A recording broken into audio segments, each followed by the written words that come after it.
أعوذ بالله من الشيطان الرجيم. بسم الله الرحمن الرحيم.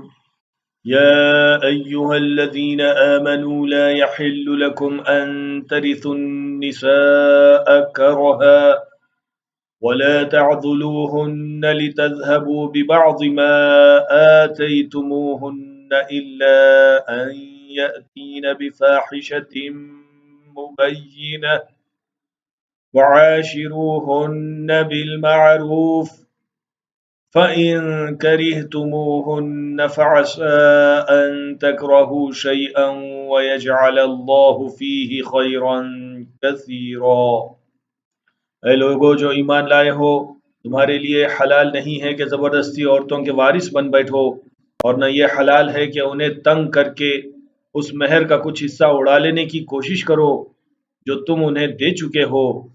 ہاں، اگر وہ کسی صریح بد چلنی کے مرتکب ہوں تو ضرور تمہیں تنگ کرنے کا حق ہے۔ ان کے ساتھ بھلے طریقے سے زندگی بسر کرو۔ اگر وہ تمہیں ناپسند ہوں تو ہو سکتا ہے کہ ایک چیز تمہیں پسند نہ ہو، مگر اللہ نے اسی میں بہت کچھ بھلائی رکھ دی ہو۔